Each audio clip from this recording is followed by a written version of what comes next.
नमस्कार दोस्तों, स्वागत है आपका हमारे चैनल सक्सेस पॉइंट एजुकेशन पर।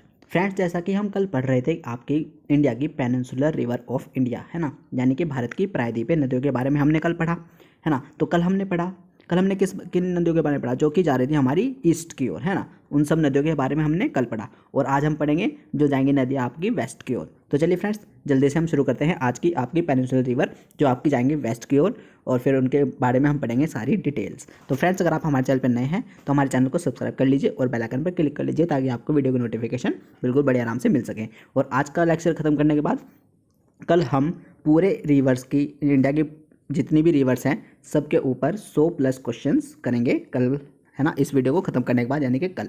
तो चलिए फ्रेंड्स, जल्दी से शुरू करते हैं आपकी पेनिनसुलर रिवर यानी कि प्रायद्वीपीय भारत की नदियाँ।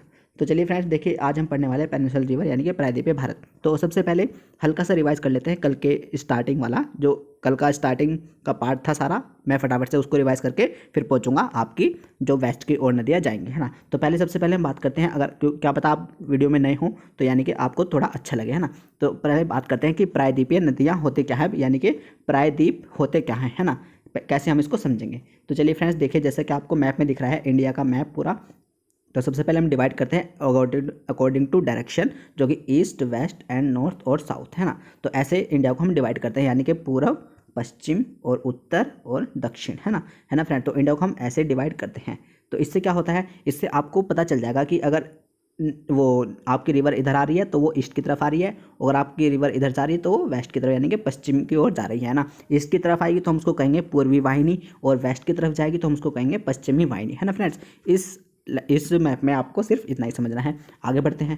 देखो कल हमने पढ़ा था, वैसे हम कौन कौन सी नदियाँ पूरी कर सकेंगे, आपकी हिमालयन रिवर यानी कि गंगा, ब्रह्मपुत्र और सिंधु हम बहुत ज़्यादा पहले ही पढ़ चुके हैं ना, जो कि अब पुरानी हो चुकी है और हमको याद हो चुकी हैं। तो गंगा, ब्रह्मपुत्र और सिंधु, ये तो गंगा और ब्रह्मपुत्र जो गिरती है आपकी बे ऑफ बंगाल में गिरती हैं और डेल्टा बनाती है ना फ्रेंड्स। और ये जो सिंधु गिरती है ये आपकी अरब सागर में गिरती है ना। तो कल हमने पढ़ा पेनिनसुलर रिवर जो कि आ रही थी आपकी ईस्ट की ओर, है ना, ईस्ट की ओर आ रही थी और बंगाल की खाड़ी में गिर रही थी और डेल्टा बना रही थी, है ना फ्रेंड्स। तो चलिए इस मैप में आपको सिर्फ इतना ही समझना है। फिर मैंने आपको बताया कि प्रायद्वीपीय भारत होते क्या हैं। देखो जैसे कि ये इंडिया है, इंडिया का ये मैप है और यहाँ पे ये साइड वाला एरिया है ना इंडिया का, यानी कि वह क्षेत्र जो पानी और मिट्टी से लगा हुआ हो उसको प्रायद्वीपीय भारत कहते हैं ना, यानी कि वो प्रायद्वीप का हिस्सा होता है, यानी कि भारत का ऐसा क्षेत्र जो पानी और मिट्टी से लगा हुआ हो उसको हम बोलते हैं प्रायद्वीपीय भारत, है ना।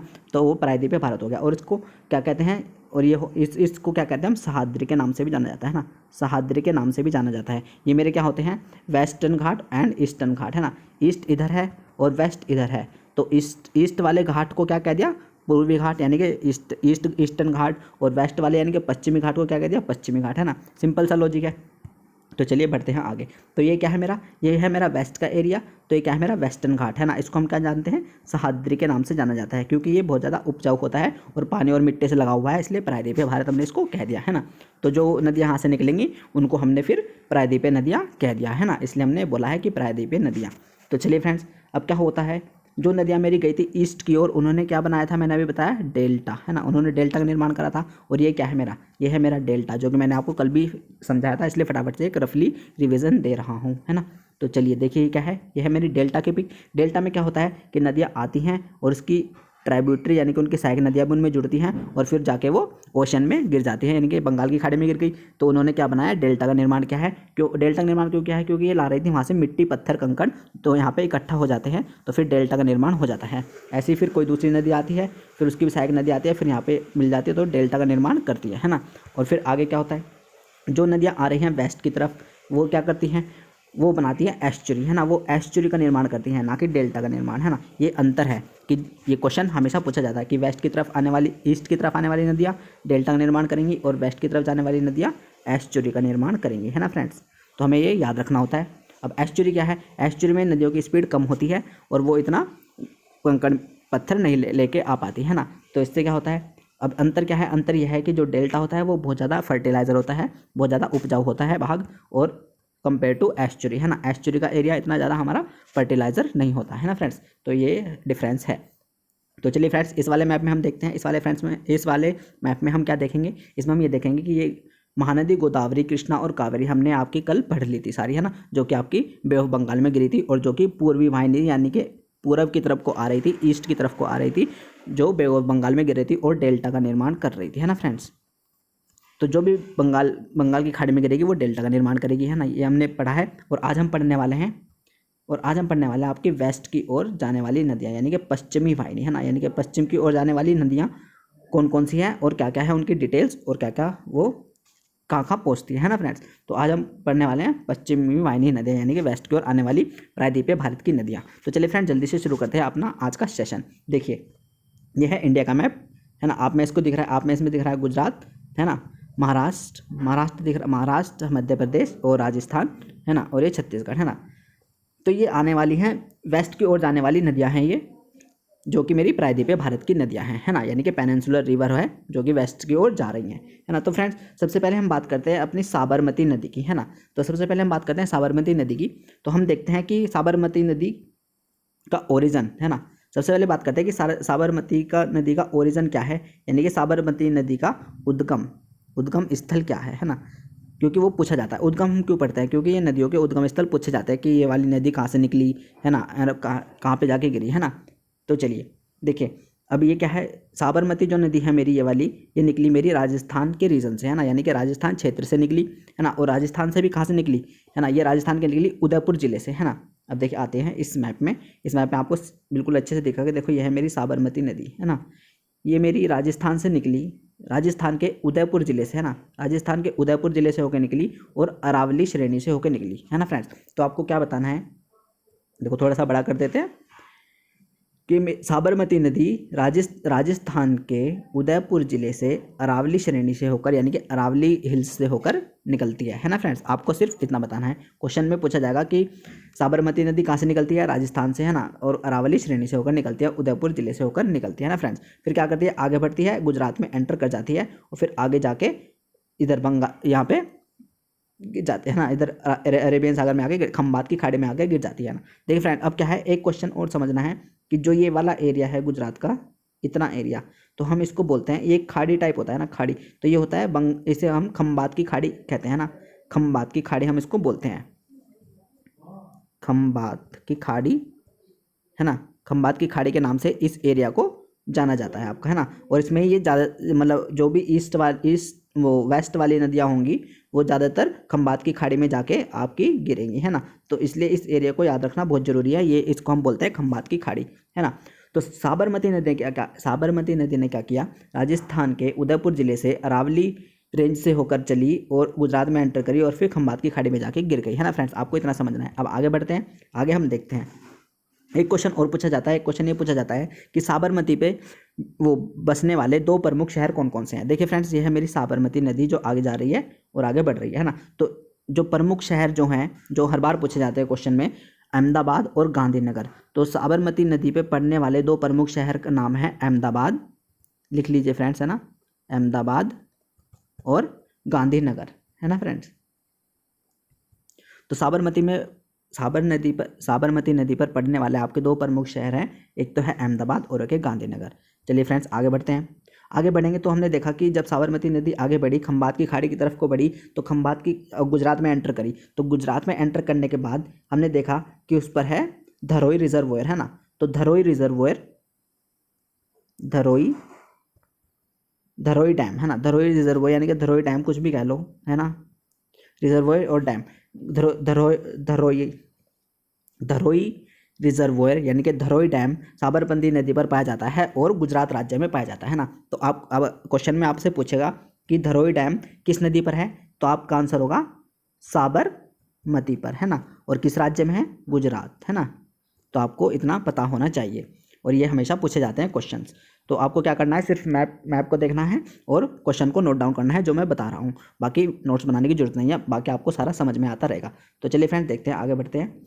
देखिए ये राजस्थान से आ रही थी हमारी साबरमती नदी, जिसके ऊपर है आपका धरोई डैम, है ना। और कहाँ, राजस्थान के भी कहाँ से आ रही थी, अरावली श्रेणियों से आ रही थी और उदयपुर जिले से आ रही थी, है ना। अरावली श्रेणी, उदयपुर जिले और धरोई डैम आपको इसमें समझना है और कुछ नहीं, है ना, साबरमती। तो चलिए फ्रेंड्स, ये थी हमारी साबरमती नदी, है ना, जो कि हमने पढ़ लिया पूरा, इसके बारे में हमें इसकी डिटेल पता चल गई, है ना, समझ में आ गया सब। तो चलिए बढ़ते हैं आगे। अब नेक्स्ट जो हमारी रिवर है यानी कि नेक्स्ट जो हमारी नदी है वो है मेरी माही नदी, है ना। माही नदी को हम देखते हैं वो कहाँ से निकल रही है और कहाँ पे जा रही है। देखिए फ्रेंड्स, ये है मेरा मध्य प्रदेश का रीजन, यानी कि सीधी सी बात है, जो माही नदी का जो उद्गम स्थल है यानी कि माही नदी का जो ओरिजिन है वो है मेरा मध्य प्रदेश, है ना। मध्य प्रदेश से होकर चली, फिर आगे बढ़ी तो राजस्थान में आई, है ना। राजस्थान में आई और फिर आगे चल के गुजरात में एंटर करी, है ना। गुजरात में आ गई और फिर सीधा आपकी खंबात की खाड़ी में जाके गिर गई, है ना फ्रेंड्स। तो इतना अभी समझना है माही नदी के बारे में इस मैप में जो आपको दिख रहा है। तो चलिए अब आगे बढ़ते हैं, देखते हैं कि मध्य प्रदेश के भी प्रॉपर कहाँ से होकर चली है हमारी माही नदी। देखिए, यह है मेरा मध्य प्रदेश वाला रीजन। मध्य प्रदेश में क्या है, एक विंध्याचल श्रेणी है और एक सतपुड़ा श्रेणी है, जो कि एक पैरेलल है ना, एक दूसरे के पैरेलल हैं, है ना। इतना समझना है। अब क्या है, जो हमारी माही नदी है, माही रिवर है, तो वो ऐसे जा रही है और खंबात की खाड़ी में गिर रही है। तो माही रिवर है जो हमारी मध्य प्रदेश के विंध्याचल श्रेणी से होकर चलती है ना फ्रेंड्स। आपको सिर्फ इतना बताना है कि माही नदी मध्य प्रदेश के विंध्याचल श्रेणी से होकर चलती है ना फ्रेंड्स। इतना ही बताना है। और कितने स्टेट से होकर जा रही है, एक मध्य प्रदेश और एक राजस्थान और एक गुजरात, है ना। इनके 3 स्टेट से होकर आपकी माही नदी गुजरती है ना। इतना भी याद रखना है। कभी कभी पूछ लेता है कि माही नदी कितने स्टेट से होकर जाती है, या इनमें से कौन सा स्टेट माही नदी पर माही नदी टच नहीं करती उसको, है ना, ऐसा पूछ लेता है। तो याद रखना है कि मध्य प्रदेश के विंध्याचल श्रेणी से माही नदी होकर जाती है, आगे राजस्थान में जाती है और फिर गुजरात में जाके खंबात की खाड़ी में गिर जाती है फ्रेंड्स, है ना। तो चलिए आगे बढ़ते हैं, अब देखते हैं। तो ये था हमारा माही नदी के बारे में, है ना। माही नदी का इतना ही है। और एक चीज़ और याद रखना फ्रेंड्स कि जो वेस्ट की ओर आने वाली नदी है, यानी कि जो पश्चिम की ओर आने वाली नदी हैं, उनकी जो सहायक नदियां हैं वो इम्पोर्टेंट नहीं है, है ना। वो ज़्यादा नहीं पूछी जाती, यानी कि इनकी ट्राइब्यूटरी ज़्यादा नहीं पूछी जाती और वो इंपॉर्टेंट भी नहीं है और वो एग्जाम में नहीं पूछी जाती। चलिए बढ़ते हैं फिर अपनी नेक्स्ट नदी की ओर, जो कि है मेरी नर्मदा नदी, है ना। नर्मदा नदी is a very very important, है ना। बहुत ज़्यादा इंपॉर्टेंट है फ्रेंड्स, ध्यान से समझना, बहुत अच्छे से समझाने वाला हूँ। देखिए, नर्मदा नदी ये है जो मेरी यहाँ से होके निकल रही है ना। देखो, ये है नर्मदा नदी, ये आगे बढ़ी और फिर खंबात की खाड़ी में गिरी, है ना। अब सीधा सीधा ये देखना है कि कहाँ से चली है। देखिए, मध्य प्रदेश वाला रीजन, है ना। नर्मदा नदी जो है मेरी मध्य प्रदेश वाले रीजन से होकर चली है, बिल्कुल छत्तीसगढ़ के पास से ही, है ना, और मध्य प्रदेश में, है ना। अब देखते हैं कि प्रॉपर कहाँ से होकर निकली। देखिए, यह है आपका छत्तीसगढ़ वाला रीजन और यह है मध्य प्रदेश। तो छत्तीसगढ़ और मध्य प्रदेश के जो एरिया है उसके साथ लगता हुआ है आपका अमरकंटक की पहाड़ियाँ, है ना। तो लिख लेते हैं कि अमरकंटक, है ना। अमरकंटक की पहाड़ियाँ हैं जहाँ से मेरी नर्मदा नदी होकर निकलती है। और ये अमरकंटक की पहाड़ियाँ कहाँ हैं, छत्तीसगढ़ और मध्य प्रदेश में लगी हुई है, ऐसे, है ना, ऐसे हैं ये अमरकंटक की पहाड़ी। और यहीं से ही हमारी क्या चलती है, नर्मदा नदी होके चलती है। अमरकंटक की पहाड़ियों से हमारी नर्मदा नदी होके निकलेगी और फिर आगे बढ़ेगी, आगे बढ़ के आपका गुजरात में एंटर करेगी और सीधा खंबात की खाड़ी में जाके गिर जाएगी, है ना फ्रेंड्स। तो अब एक फैक्ट और याद रखना है कि पश्चिम की ओर आने वाली सबसे बड़ी नदी जो है ना वो नर्मदा ही है ना फ्रेंड्स। पश्चिम की ओर आने वाली सबसे बड़ी नदी नर्मदा। तो अब तक क्या पढ़ा हमने, अब तक हमने क्या पढ़ा कि भारत की जो सबसे बड़ी नदी है वो है गंगा, है ना। भारत की जो सबसे बड़ी नदी है गंगा। और फिर क्या पढ़ा हमने कि प्रायद्वीपीय भारत की जो सबसे बड़ी नदी है वो है मेरी, है ना, जो प्रायद्वीपीय भारत की सबसे बड़ी नदी है वो है मेरी गोदावरी, है ना फ्रेंड्स, गोदावरी। अभी तक ये पढ़ते आए हम। प्रायद्वीपीय भारत की बोला तो गोदावरी, भारत की बोला तो गंगा, है ना। और प्रायद्वीपीय भारत की पश्चिम की ओर बहने वाली सबसे बड़ी नदी तो वो है नर्मदा, है ना। प्रायद्वीपीय भारत की पश्चिम की ओर, याद रखना, वेस्ट की ओर अगर कहे तो वह है नर्मदा, है ना फ्रेंड्स। तीनों क्वेश्चन में बहुत बड़ा डिफरेंस है। गलती करते हैं बच्चे बहुत ज़्यादा, क्योंकि ध्यान से नहीं समझते हैं तो इसलिए गलती हो जाती है ना। तो चलिए अब हम पढ़ रहे थे नर्मदा, जो कि मेरी निकल रही थी मध्य प्रदेश के रीजन से, अमरकंटक की पहाड़ियों से होकर मेरी नर्मदा नदी निकल रही थी, है ना फ्रेंड्स। चलिए अब देखते हैं आगे क्या होता है। देखिए अब क्या है, नर्मदा नदी जब मध्य प्रदेश से चली, अमरकंटक की पहाड़ियों से होकर निकली, तो हमने क्या देखा कि धुआंधार झरना, है ना, एक है धुआंधार झरना। ये देखा आपका धुआंधार झरना है जो कि मेरा है जबलपुर मध्य प्रदेश में, है ना। जबलपुर कहाँ पड़ता है, देखिए यह है मध्य प्रदेश वाला रीजन, ये है मध्य प्रदेश वाला रीजन और जबलपुर यहाँ का एक जिला है। तो जबलपुर जिला है जो, वहाँ पे है एक धुआंधार झरना जो कि आपका पड़ता है नर्मदा नदी पर, है ना फ्रेंड्स। बहुत ज़्यादा इंपॉर्टेंट क्वेश्चन है, आ जाता है कि धुआंधार झरना जो है वो जबलपुर मध्य प्रदेश में पड़ता है और नर्मदा नदी पर पड़ता है। देखिए जहाँ आपको दिखाया गया है बिल्कुल मैप में क्लियर ही, है ना। अब क्या है, नर्मदा नदी पर बहुत सारे प्रोजेक्ट हैं जो कि आपको याद रखने हैं, है ना। पहले तो मैंने पढ़ा है आपका ये धुआंधार झरना, है ना। और फिर आगे बढ़ते हैं तो आगे हम पढ़ेंगे, देखिए तावा, है ना। तावा भी जो है आपका नर्मदा नदी पर पड़ता है ना फ्रेंड्स। और फिर एक है बहुत ज़्यादा इंपॉर्टेंट नर्मदा सागर, है ना। नर्मदा सागर जो प्रोजेक्ट है वो भी आपका नर्मदा नदी पर पड़ता है ना। ओंकेश्वर, फिर एक है ओंकेश्वर, ओंकेश्वर भी नर्मदा नदी पर पड़ता है। माहेश्वर भी नर्मदा नदी पर पड़ता है। और जो कि बहुत ज़्यादा इंपॉर्टेंट है, वेरी वेरी इंपॉर्टेंट है, वो है सरदार सरोवर बांध, है ना। सरदार सरोवर बांध भी आपका नर्मदा नदी पर पड़ता है, लेकिन ये कहाँ है, गुजरात में, है ना। सरदार सरोवर बांध आपका नर्मदा नदी पर पड़ता है जो कि गुजरात में, है ना फ्रेंड्स। इतना आपको याद रखना है नर्मदा नदी के बारे में, है ना। हमने पढ़ लिया कहाँ से निकली थी, अमरकंटक की पहाड़ी से, मध्य प्रदेश से होके आगे बढ़ के हमने क्या देखा, धुआंधार झरना है, तावा है, और नर्मदा सागर है, और ओंकार है, और माहेश्वर है, और सरदार सरोवर बांध है जो कि नर्मदा नदी पर है। और नर्मदा नदी क्या है, वेस्ट की ओर बहने वाली सबसे लंबी नदी है ना। वेस्ट की ओर बहने वाली सबसे लंबी नदी है, वो भी पेनिनसुलर रिवर, है ना। प्रायद्वीपीय भारत की वेस्ट की ओर बहने वाली सबसे लंबी नदी नर्मदा नदी। तो चलिए फ्रेंड्स आगे बढ़ते हैं, आगे देखते हैं अब की नेक्स्ट नदी जो कि है मेरी तापी नदी, है ना। तापी और ताप्ती, है ना। कभी कभी ताप्ती भी कह देते हैं और कभी कहते हैं तापी, है ना। दोनों नाम से जानी जाती है, तापी और ताप्ती, है ना। तो चलिए देखते हैं कि ये कहाँ से निकल रही है। देखिए ये भी मध्य प्रदेश के रीजन से, मध्य प्रदेश वाले क्षेत्र से ही मेरी निकल रही है ताप्ती नदी, है नहीं। उसका उद्गम स्थल भी यानी कि मध्य प्रदेश राज्य है। तो अब देखते हैं कि प्रॉपर कहाँ से निकल रही है ना। मुल्ताई, देखिए तो फ्रेंड्स हम देख रहे थे कि तापी जो नदी निकलती है मेरी मध्य प्रदेश के मुल्ताई से होकर निकलती है ना फ्रेंड्स। तो आप लिख लीजिए इसको कि जो तापी नदी है मेरी मध्य प्रदेश के मुल्ताई स्थान से होकर मेरी निकलती है, यानी कि जो इसका उद्गम स्थल है वह है मध्य प्रदेश का मुल्ताई, है ना। तो चलिए फ्रेंड्स आगे बढ़ते हैं। देखिए अब क्या है, यह है मेरी तापी नदी जो कि मध्य प्रदेश के मुल्ताई से होकर निकलती है, आगे बढ़ती है। तो जब ये गुजरात में एंटर करती है तो इसके ऊपर एक उकाई परियोजना है ना फ्रेंड्स, जो कि बहुत ज़्यादा इंपॉर्टेंट है, बहुत ज़्यादा पूछ लेता है क्वेश्चन, मतलब एग्जाम में कई बार पूछा गया है कि उकाई परियोजना किस नदी पर है। तो आपको बताना है ताप्ती नदी पर, है ना। या तो आप ताप्ती कह दो या आप तापी कह दो, है ना, तापी नदी पे, है ना। तो और किस राज्य में है, और यह है आपकी गुजरात में, है ना। तो उकाई परियोजना कहाँ पे पड़ी आपकी, ताप्ती नदी पे और गुजरात राज्य में पड़ी, है ना फ्रेंड्स। बहुत ज़्यादा आसान है, बहुत ज़्यादा ईजी है, कोई ज़्यादा हार्ड नहीं है ना फ्रेंड्स। तो चलिए आगे बढ़ते हैं। अब देखते हैं कि गुजरात में जब एंटर करी हमारी ताप्ती नदी, सबसे पहले तो पड़ गई उसके ऊपर उकाई परियोजना, है ना, जो कि हमने अभी देखा। और एक और परियोजना है, यानी कि एक और ये उकाई परियोजना होती है हमारी प्रोजेक्ट, है ना, पावर प्रोजेक्ट, है ना, यानी कि पावर प्रोजेक्ट, है ना। उकाई पावर प्रोजेक्ट है जो कि आप देख रहे हैं, और एक है काकरा पार, है ना, काकरा पार पावर प्रोजेक्ट, है ना। तो दो प्रोजेक्ट हैं हमारी तापी नदी के ऊपर गुजरात में, है ना। तो आपको ये याद रखने हैं कि उकाई परियोजना और काकरा पार परियोजना आपकी तापी नदी के ऊपर है गुजरात में, है ना फ्रेंड्स। तो चलिए आगे बढ़ते हैं। आगे अब हम वो डिस्कस करेंगे कि मैप में नहीं दिखाया गया है, एक नदी है केरला में, है ना, केरला में, जो कि काफ़ी ज़्यादा इंपॉर्टेंट है क्योंकि मैप में नहीं है लेकिन एग्जाम में पूछी जाती है, तो इसलिए मैं आपसे डिस्कस करने वाला हूँ। उसका नाम है ना पेरियार, है ना, पेरियार नदी है जो कि केरला से जाती है और आपके यहाँ अरब सागर में जाके मिल जाती है ना फ्रेंड्स। तो देखिए हम देखते हैं कि कौन सी है वो पेरियार नदी। देखिए मैं केरला का मैप आपके लिए इसलिए लाया हूँ ताकि आपको पता चल जाए। देखिए यह है मेरी पेरियार रिवर, है ना। पेरियार रिवर जो चलती है, ये क्या है कि केरला की सबसे बड़ी नदी है ना। केरला की सबसे लंबी नदी कौन सी है, पेरियार, है ना फ्रेंड्स, पेरियार नदी। तो अब क्या है, अब इसके ऊपर एक बहुत ज़्यादा इम्पोर्टेंट जो है पावर प्रोजेक्ट है। पहले तो हमें ये देखना है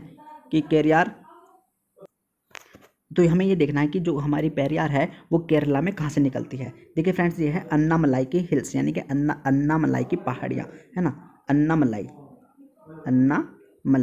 तो अन्नामलाई की पहाड़ियाँ हैं, तो यहाँ से हमारी पेरियार वो रिवर चलती है और आके अरेबियन सागर में जाके मिल जाती है फ्रेंड्स, है ना। तो चलिए अब आगे बढ़ते हैं। अब देखें जो कि मोस्ट इम्पोर्टेंट क्वेश्चन है पेरियार नदी का, ये देखिए इडुक्की परियोजना, है ना फ्रेंड्स, इडुक्की परियोजना जो कि आपकी पेरियार नदी पर है और केरला में, है ना फ्रेंड्स। तो ये आपको याद रखना है, बहुत ज़्यादा इंपॉर्टेंट क्वेश्चन है, हमेशा एग्जाम में पूछा जाता है कि इडुक्की परियोजना किस नदी पर है, तो आपको बताना है पेरियार नदी पर है ना फ्रेंड्स। और कहाँ है, केरला राज्य में, है ना, आपको इतना पता होना चाहिए और आप ये नोट डाउन कर सकते हैं क्वेश्चन बना के, है ना। तो चलिए अब क्या, और आपको क्या बताना है कि पेरियार जो है केरला की सबसे लंबी नदी है ना फ्रेंड्स, सबसे लंबी नदी है पेरियार। चलिए आगे बढ़ते हैं। देखिए इस वाले मैप में मैं आपको दिखा देता हूँ। देखिए ये है मेरा केरला का रीजन, है ना, और ये है मेरी पेरियार नदी। देखिए इस पे दो परियोजना ये दिखा रहा है कि एक तो पेरियार परियोजना है, तो पेरियार परियोजना तो सीधी सी बात है आप पेरियार नदी पे ही लगाएंगे, है ना। और इडुक्की परियोजना, देखिए इसके नीचे है इडुक्की परियोजना, इडुक्की परियोजना जो कि है मेरी पेरियार नदी पे और केरल राज्य में, है ना फ्रेंड्स। तो आपको इतना समझना था और इतना मैंने आपको दिखाया और बिल्कुल अच्छी तरह समझाया। तो चलिए फ्रेंड्स, ये था हमारा आज का लेक्चर जो कि हमारी बता रहा था सारी पेनिनसुलर रिवर जो कि जा रही थी हमारी वेस्ट की ओर, है ना फ्रेंड्स। और कल हमने पढ़ लिया था जो कि जा रही थी हमारी ईस्ट की ओर। तो या और हम पढ़ चुके थे सारी हिमालयन रिवर और सिंधु रिवर और ब्रह्मपुत्र। तो हमारा सारा आज नदी तंत्र पूरा इंडिया का कंप्लीट हो चुका है। तो कल की वीडियो में हम करने वाले हैं 100+ क्वेश्चन पूरे इंडिया के नदी तंत्र पे। तो तैयार रहिएगा, रेडी रहिएगा। वीडियो को 1-2 बार और देखिए ताकि आपको समझ में आ जाए और क्वेश्चन करिए कल आके, ताकि आपके क्वेश्चन 100 में से कम 90+ तो सही होने चाहिए, है ना, अगर आपने अच्छे से समझा है और पढ़ा है। तो चलिए फ्रेंड्स, अगर आपको लेक्चर अच्छा लगा तो प्लीज़ हमारे चैनल को सब्सक्राइब कर लीजिए, सब्सक्राइब करना मत भूलना, और वीडियो को अगर अच्छी लगी तो प्लीज़ लाइक भी कर दीजिए। तो चलिए कल मिलते हैं क्वेश्चंस के साथ, 100+ क्वेश्चन के साथ कल मिलते हैं। तब तक के लिए बाय, थैंक यू, नमस्ते।